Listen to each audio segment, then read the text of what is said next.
अस्सलाम वालेकुम, welcome back to my channel. आज का ब्लॉग डायरेक्ट मेरा किचन से स्टार्ट हो रहा है और ये शाम का टाइम हो रहा है। पता नहीं क्यों आज दूध वाले भैया दोपहर को दूध दे के नहीं गए थे, वो कुछ देर पहले ही दूध दे के गए हैं। तो इसे मैं अच्छी तरह से छान लूँगी और इसे चूल्हे पे चढ़ा दूँगी अच्छी तरह से बॉईल होने के लिए।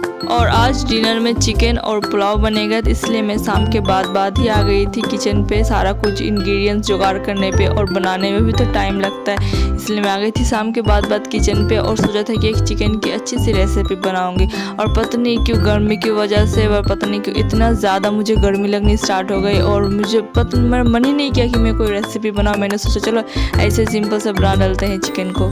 यहाँ पे मैं 1 केजी से थोड़ा सा ज़्यादा चिकन बना रही हूँ। उसके लिए तो पहले कढ़ाई पे ऑयल डाला था। ऑयल जब अच्छी तरह से गर्म हो गया था तो उसमें कुछ खड़े गरम मसाले ऐड कर दिए थे और उसके बाद 5 से 6 कुछ बड़े बड़े साइज़ के अनियन मैंने रफली चॉप करके रखे थे, वो सारा ऐड कर दिया। अब इसे अच्छी तरह से इसे थोड़ा सा गोल्डन ब्राउन होने तक वेट करेंगे अनियन का। और जब वो अच्छी तरह से गोल्डन ब्राउन थोड़ा सा गोल्डन ब्राउन जब वो हो जाएगा तो उसमें 2 टेबलस्पून भर के अदरक लहसुन का पेस्ट ऐड कर देंगे और उसे भी 1 से 2 स्टर कर देंगे। उसके बाद इसमें जाएगा कुछ घर के पाउडर मसाले। तो यहाँ पे मैंने 1 टेबलस्पून भर के नमक ऐड किया था और अगर ज़रूरत पड़े तो पीछे से और ऐड कर देंगे। और हाफ टेबलस्पून हल्दी पाउडर, 2 टेबलस्पून भर के धनिया जीरा पाउडर और हाफ टेबलस्पून के करीब कश्मीरी रेड चिली पाउडर और थोड़ा सा घर का पिसा हुआ रेड चिली पाउडर। ये बहुत ज़्यादा तीखा है इसलिए मैंने थोड़ा सा क्वान्टिटी में डाला था। अब इन सारी चीज़ों को अच्छी तरह से स्टर देंगे। इन सारे चीज़ों को 1 से 2 मिनट तक के लिए ही भूनेंगे। उसके बाद इसमें चिकन ऐड कर देंगे। चिकन तो मैंने दोपहर को ही अच्छी तरह से धो के फ्रीज में रख दिया था, तो ये देखिए बर्फ़ जमना भी स्टार्ट हो चुका था। इसे ढक के 5 मिनट तक के लिए छोड़ देंगे ना तो सारा चिकन खुल जाएगा। और साथ ही साथ पुलाव बनाने के लिए चावल को मैं यहाँ पे मेजरिंग कप के थ्रू सारे चावल को मेजर कर लूँगी। मैं यहाँ पे 4 कप चावल का पुलाव बना रही हूँ। और इसी तरह एक ही टाइम पे 2 काम करने से ना टाइम भी बहुत ज़्यादा सेव होता है और काम भी बहुत जल्दी हो जाता है। और अकेले से ताकि मुझे करना था तो मैं यहाँ पे फटाफट से एकदम फुल स्पीड में लगी हुई थी।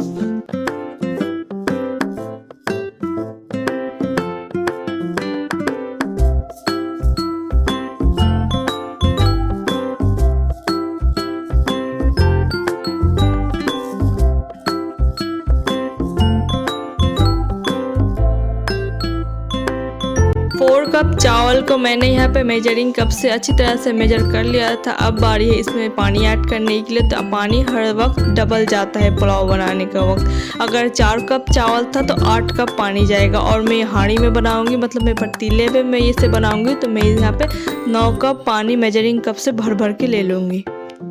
उतने में यहाँ पे चिकन भी अच्छी तरह से खुल चुका था। अब बारी है इसकी भुनाई करने की। तो भुनाई करते वक्त कि चिकन का जितना भी पानी निकलता है वो सारा पानी को इवापोरेट कर देना है और इसे अच्छी तरह से भुनाई करनी है। अगर भुनाई में थोड़ी सी कसर रह जाती है ना तो चिकन का एक अपना स्मेल होता है, वो स्मेल खाते वक्त पता चलता है और ज़रा सा भी खाते हुए अच्छा नहीं लगता। इसलिए इसे अच्छी तरह से भुनाई करनी है। और यहाँ पर मैं साथ ही साथ प्याज को भी पील करने लग गई थी क्योंकि मुझे बेरेस्ता भी बनाना है पुलाव के लिए।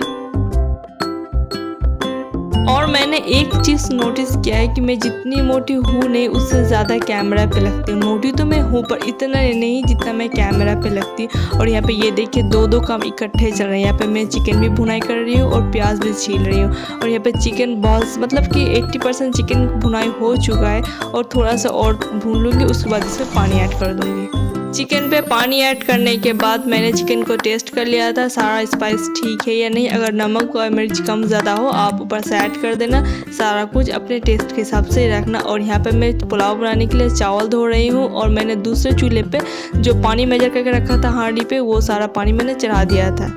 उसके बाद मैं आ गई थी यहाँ पे ब्रेस्ता बनाने के लिए। तो यहाँ पे मैंने पतीला लिया था, उसमें थोड़ा सा ऑयल दे के जो लच्छेदार हिसाब से प्याज को मैंने थोड़ी देर पहले ही काट के रखा था वो सारा ऐड कर दिया और इसे गोल्डन ब्राउन होने तक फ्राई कर लूँगी। साथ ही साथ मैंने यहाँ पे कुछ खड़े गरम मसाले भी निकाल के रखे थे, जैसे तेजपात, सिनेमन, हरी इलायची और ज़ीरा। इसे भी मैंने अलग बर्तन में निकाल के रख दिया था। और यहाँ पे मेरा प्याज भी गोल्डन ब्राउन हो चुका है। मैंने प्याज को 80% गोल्डन ब्राउन किया था और निकाल लिया था, क्योंकि 20% वो अपने हीट से ही गोल्डन ब्राउन हो जाएगा। अगर आप पूरी गोल्डन ब्राउन करने के बाद निकालोगे ना तो प्याज अपने हीट पे भी और ज़्यादा गोल्डन ब्राउन हो जाएगा और प्याज पूरा काला मतलब जल जाएगा प्याज। और मैं यहाँ पे इसे चम्मच के थ्रू थोड़े से हिला रही थी ताकि प्याज का अपना जितना भी हीट है वो सारा निकल जाए और अपने हीट से जो वो थोड़ा सा और गोल्डन ब्राउन होगा वो बंद हो जाए होना।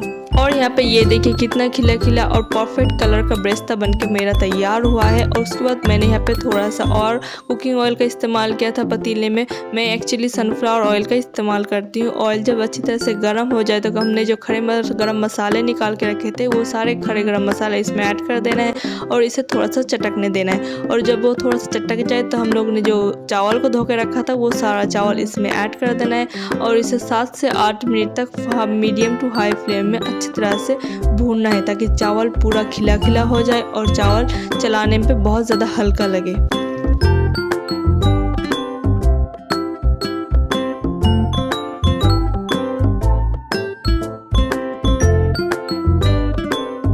ये देखिए 7 से 8 मिनट तक चावल को मीडियम टू हाई फ्लेम में भूनने के बाद चावल कितना खिला खिला बना है। अब इसमें ऐड करूंगी मैं पानी, जो गरम पानी मैंने बना के रखा था। जिस कप से आप चावल मेजरिंग करना उसी कप के डबल पानी ऐड करना। यहाँ पे मैंने 4 कप चावल लिया था तो 8 कप मैंने मेजरिंग कप से पानी लिया था, अगर आप प्रेशर कुकर में बना रहे हो तो।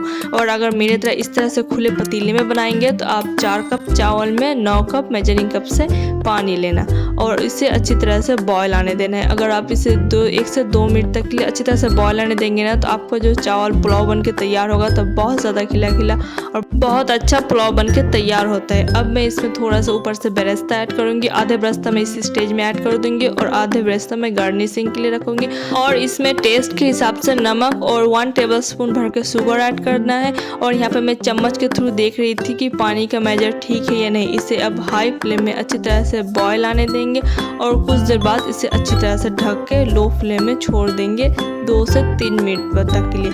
और 2 से 3 मिनट बाद इसे खोल के फिर से चेक करेंगे। 2 से 3 मिनट बाद जब मैंने ढक्कन हटाया तो ये कुछ इस तरह से दिख रहा था। सारा जितने भी बेरेस्ता थे वो सारा किनारे किनारे बैठ चुका था और चावल यहाँ पे 70% कुक हो चुका था। अब मैं इसे बहुत हल्के हाथों से जितने भी बेरेस्ता है वो सारे को पुलाव के साथ अच्छी तरह से मिक्स कर दूंगी। और यहाँ पे मैं 2 टेबलस्पून भर के घर के बने हुए देसी घी इसमें ऐड करूँगी ताकि इसमें बहुत अच्छी तरह से घी का एक फ्रेग्रेंस आए। मैं यहाँ पे घी की क्वांटिटी थोड़ा से कम कर रही हूँ, अगर आपको ज़्यादा पसंद आप ज़्यादा ऐड कर देना, क्योंकि मेरे घर पे पेशेंट है बहुत, मतलब मेरे ससुर जी को उतना घी नहीं चलता तो वो थोड़ा सा कम घी खाना ज़्यादा प्रेफर करते हैं। तो यहाँ पे मैंने घी का क्वांटिटी थोड़ा सा कम करा है।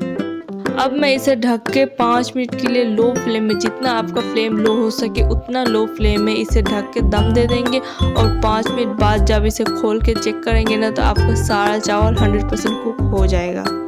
यहाँ पे मैं चावल को दम दे दिया था। उसके बाद मैं यहाँ पे चम्मच के थ्रू हल्के हाथों से थोड़ा सा चला रही थी ताकि जितना भी एक्सेस हीट है पुलाव के अंदर वो सारा थोड़ा थोड़ा निकल जाए ताकि पुलाव के चावल ओवरकुक ना हो।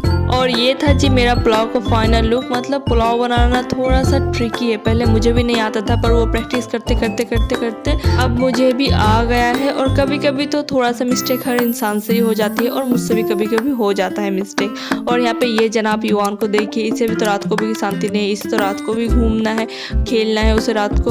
और यहाँ पे डिनर करने के बाद थोड़ा सा मैंने वॉक किया था और वॉक करने के बाद मैंने फ्रेश होने के बाद मैं यहाँ पे आ गई थी अपने घर के काम, मतलब युवान का अलमीरा सेट करने के लिए। ये वाला काम तो आई थिंक 2 हफ्तों से मेरा पेंडिंग पड़ा हुआ है। मैंने कब अलमीरा है और अभी तक मैंने इसे सेट नहीं किया। तो खैर यहाँ पे मैं आ गई थी, जितना स्टोरेज बॉक्स में मैंने ऑनलाइन से ऑर्डर किया था वो सारा लेके। और यहाँ पे मैंने सबसे पहले तो युवान का जितना भी कपड़ा था, मतलब जो कपड़ा अभी पहनता है और जो कपड़ा छोटा हो चुका है वो नहीं पहनता, और जो कपड़ा मतलब थोड़ा सा बड़ा लिया गया है जो कुछ दिनों बाद उसे आएगा, तो वो सारा कपड़ा को मैंने उसी हिसाब से डिवाइड कर लिया था और उसे उसी हिसाब से स्टोरेज बॉक्स में एडजस्ट कर रही थी। ये वाला स्टोरेज बॉक्स मतलब मैं जो युवान रिसेंट पहनता है कपड़ा और जो कहीं घूमने गया या फिर जो कुछ दिनों बाद उसे फिट होगा वो वाला कपड़ा, ये वाला स्टोरेज बॉक्स में मैंने सारा भरा था। और जो कपड़ा युवान का भी छोटा हो गया या फिर वो नहीं पहनता, और एक दो कपड़े तो ऐसे हैं कि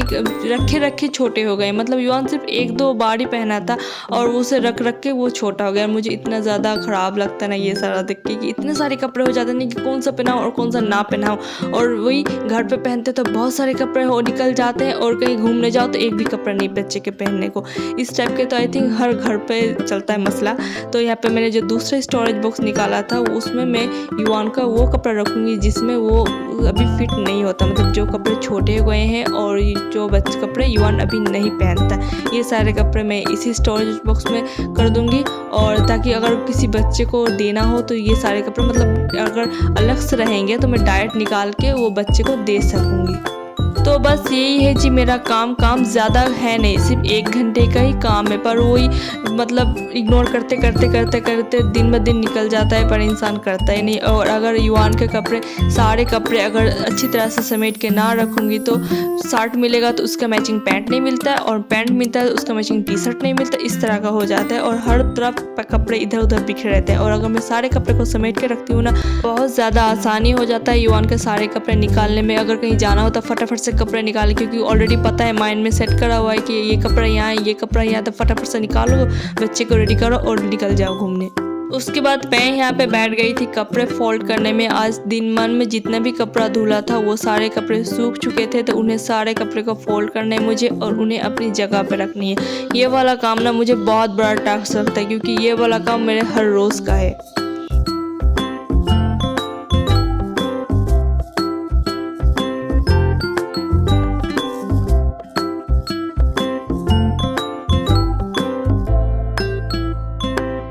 ये वाला जो स्टोरेज बॉक्स है मैंने ऑनलाइन से लिया था हस्बैंड की पैंट रखने के लिए। तो ये वाला स्टोरेज बॉक्स बहुत अच्छा है, मतलब अगर इमरजेंसी में हस्बैंड अगर फटाफट से कोई पैंट निकाल लेते हैं ना तो दूसरा पैंट, ऐसे नहीं कि दूसरा पैंट ख़राब हो गया या फिर एक कपड़ा निकाला दूसरा कपड़ा बिखर गया, ऐसा कुछ नहीं होता, बहुत से पैंट निकल जाता है।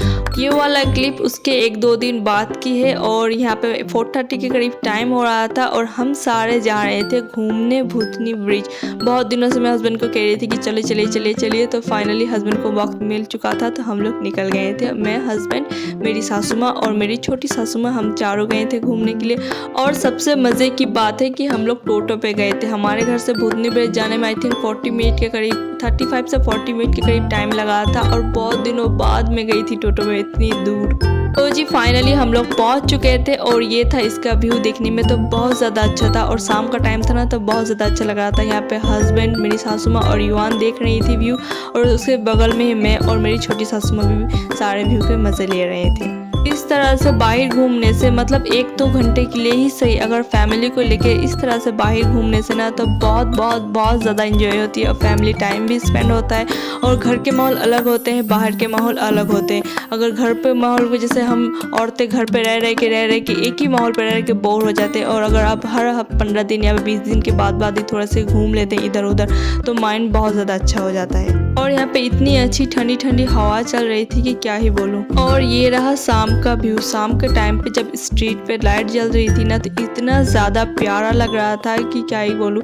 और यहाँ पे युवान ने भी आइसक्रीम खाया था और हम सारे लोगों ने आइसक्रीम खाया था, क्योंकि आइसक्रीम के अलावा कुछ यहाँ पे मिल भी नहीं रहा था और मेरा यहाँ से बिल्कुल भी जाने का मन नहीं कर रहा था। पर मेरी सासू माँ कह रही थी कि रात हो रहा है इसलिए चलो घर अब।